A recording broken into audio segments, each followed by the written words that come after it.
Essa é a correção da primeira avaliação. Primeiro vamos começar lendo o texto 1, conceitos da vida cotidiana. A metáfora é para a maioria das pessoas um recurso de imaginação poética e um ornamento retórico. É mais uma questão de linguagem extraordinária do que de linguagem ordinária. Mais do que isso, a metáfora é usualmente vista como uma característica restrita da linguagem, uma questão mais de palavras do que de pensamento ou ação. Por essa razão, a maioria das pessoas acha que pode viver perfeitamente bem sem a metáfora. Nós descobrimos, ao contrário, que a metáfora está infiltrada na vida cotidiana, não somente na linguagem, mas também no pensamento e na ação. Nosso sistema conceitual ordinário, em termos do qual não só pensamos, mas também agimos, é fundamentalmente metafórico por natureza. Os conceitos que governam nosso pensamento não são meras questões do intelecto. Eles governam também a nossa atividade cotidiana, até nos detalhes mais triviais. Eles estruturam o que percebemos, a maneira como nos comportamos no mundo e até o modo como nos relacionamos com as outras pessoas. Tal sistema conceitual desempenha, portanto, um papel central na definição de nossa realidade cotidiana. Para dar uma ideia de como um conceito pode ser metafórico e estruturar uma atividade cotidiana, comecemos pelo conceito de discussão, e pela metáfora discussão é guerra. Essa metáfora está presente em nossa linguagem cotidiana numa grande variedade de expressões. Seus argumentos são indefensáveis. Ele atacou os pontos fracos da minha argumentação. Destruí sua argumentação. É importante perceber que não só falamos sobre discussão em termos de guerra, podemos realmente ganhar ou perder uma discussão. Vemos as pessoas com que discutimos como um adversário. Atacamos suas posições e defendemos as nossas. Planejamos e usamos estratégias. Se achamos uma posição indefensável, podemos abandoná-la e colocar-nos numa linha de ataque. Muitas das coisas que fazemos numa discussão são parcialmente estruturadas pelo conceito de guerra. Esse é um exemplo do que queremos dizer quando afirmamos que um conceito metafórico estrutura pelo menos parcialmente o que fazemos quando discutimos, assim como a maneira pela qual compreendemos o que fazemos. Então, esse texto é de Lankoff e Johnson. A primeira questão, que valia um ponto, pedia para explicar como os coautores do texto 1 se posicionam em relação à concepção corrente de metáfora. Ou seja, logo no início eles discordam da concepção corrente de metáfora que restringe a uma questão de linguagem extraordinária. Eles dizem que a metáfora está no pensamento e nas ações. Então, uma resposta mais ou menos padrão seria: os autores discordam da concepção corrente de metáfora que restringe a uma questão de linguagem extraordinária. Pelo contrário, para os autores a metáfora está presente no nosso dia a dia, em nossa linguagem, pensamento e ações, sendo fundamental em nossa vida. Aqui quase todo mundo acertou. Quem errou foi porque confundiu completamente o texto, e quem perdeu poucos pontos, provavelmente foi por erros e desvios de norma padrão. Questão 2. Era uma questão para usar os tempos verbais do subjuntivo. Se achamos uma posição indefensável, podemos abandoná-la e colocar-nos numa linha de ataque. Complete os 2 períodos abaixo, escrevendo a primeira oração do período em destaque, observando as modificações efetuadas em cada um dos itens. Então, a primeira você teria que completar com poderemos abandoná-la e colocar-nos numa posição, numa linha de ataque. Então, você teria que colocar se ou quando acharmos uma posição de defensável, poderemos abandoná-la e colocar-nos numa linha de ataque. Ou a da letra B, se achássemos uma posição defensável, poderíamos abandoná-la e colocá-la numa linha de destaque. Cada um valia 0,3 para o uso do verbo correto. Na questão 3, muitas das coisas que fazemos numa discussão são parcialmente estruturadas pelo conceito de guerra. Escreva essa frase mantendo o mesmo sentido e começando conforme indicado abaixo. Então, começava com o conceito de guerra. Notem que aqui a frase está na voz passiva. Muitas das coisas que fazemos numa discussão, sujeito da passiva, são parcialmente estruturadas. O verbo aí numa estrutura passiva com um advérbio no meio, pelo conceito de guerra, agente da passiva. Então, começando pelo agente da passiva, a gente tem o conceito de guerra. A gente vai mudar essa frase para voz ativa, estrutura parcialmente muitas das coisas que fazemos numa discussão. Essa era uma questão bastante fácil, 0,4 para ela. Esse é um exemplo do que queremos dizer quando afirmamos que um conceito metafórico estrutura pelo menos parcialmente o que fazemos como discutimos, assim como a maneira pela qual compreendemos o que fazemos. Nesse fragmento indica a quem se refere os verbos destacados afirmamos e discutimos. O verbo afirmamos se refere aos autores. Eles estão defendendo a tese do texto deles. E discutimos, eles estão falando das pessoas em geral. Quem colocou autor e leitores perdeu o ponto. Aqui era 0,5 para cada um.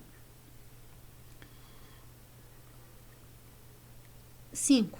Nosso sistema conceitual ordinário, em termos do qual nós só pensamos, mas também agimos, é fundamentalmente metafórico por natureza. Reescreva essa frase substituindo o sistema por estruturas e fazendo as alterações necessárias. Também era uma questão extremamente fácil. Era uma questão de passar para o feminino e para o plural. Então ficaria: nossas estruturas conceptuais extraordinárias, em termos das quais não só pensamos, mas também agimos, são fundamentalmente metafóricas por natureza. Então, nossas conceptuais ordinárias, das quais são e metafóricas, valia 0,1 cada uma, a questão valia 0,6. A número 6, a palavra ordinária é usada no texto 1 com o mesmo significado que tem na frase desperdicei meu dinheiro com essa roupa ordinária? Justifique sua resposta. Não, ela não é usada. No texto, a palavra é utilizada com o intuito de significar algo comum, corrente, que geralmente ocorre.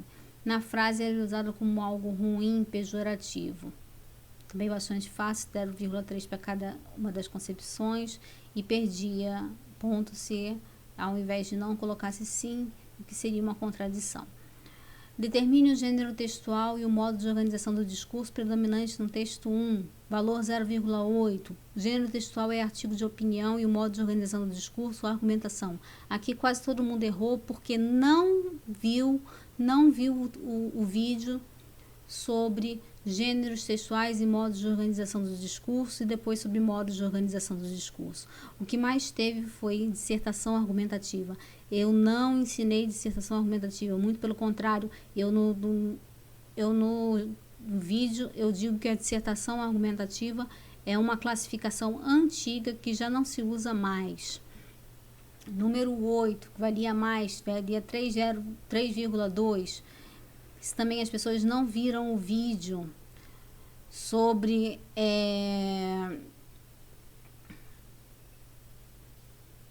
morfemas abstratos e morfemas concretos. Desempenha, morfemas abstratos. Ação de desempenhar, primeira conjugação, presente do indicativo, terceira pessoa do singular. Atacou, ação de atacar, terceira conjugação. Primeira conjugação, pretérito perfeito no indicativo, terceira pessoa do singular. Aqui era 0,8 para cada um, era simplesmente de descobrir em que conjugação esse verbo estava. A 8.2 era um pouco mais complicada, valia 2,4, era só abrir o arquivo em que vocês tinham a classificação dos verbos, a divisão dos verbos pelos morfemas. Isso quase ninguém fez.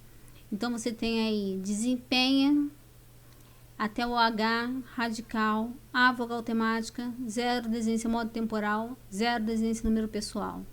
Ataque, radical, O, vogal temática, 0, desinência modo temporal, U, desinência número pessoal. Era só abrir o arquivo, gente, que estaria lá divididinho no quadro para vocês fazerem, mas vocês não tiveram a paciência de abrir o arquivo das classificações verbais. A relação correta entre a parte e a classificação valia 0,3. Se só a parte aparecesse, 0,1. Depois a gente tem o texto 2, Atrás da Porta, canção de Chico Buarque e Francis Raime. Quando olhastes bem nos olhos meus e teu olhar era de Deus, juro que não acreditei, eu te estranhei, me debrucei sobre o teu corpo e duvidei, e me arrastei e te arranhei e me agarrei nos teus cabelos, nos teus peitos, teu pijama, nos teus pés ao pé da cama. Sem carinho, sem coberta, no tapete atrás da porta.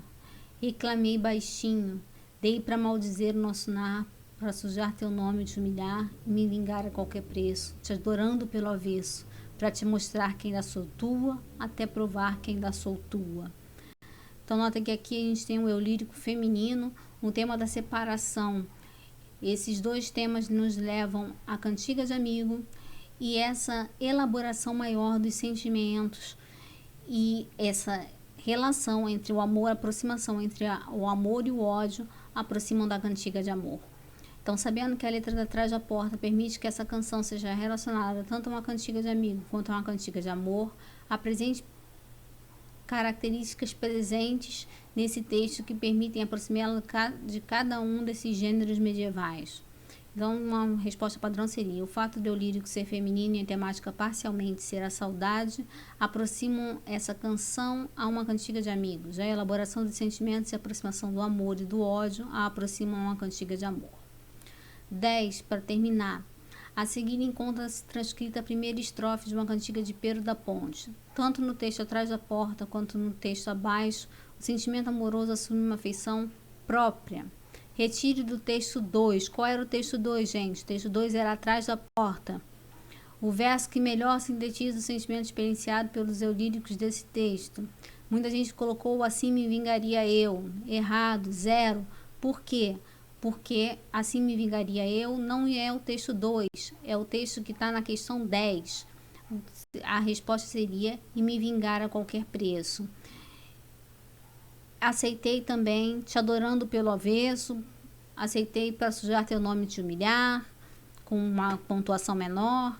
Mas quem copiou praticamente o trecho inteiro, dei para maldizer o nosso lar, para sujar teu nome e te humilhar e me vingar a qualquer preço, te adorando pelo avesso, perdeu pontos porque eu pedi um verso, eu não pedi mais de um verso, tá certo? Então a prova estava bastante tranquila, o que faltou foi voltar aos materiais para fazer a prova e estudar, gente.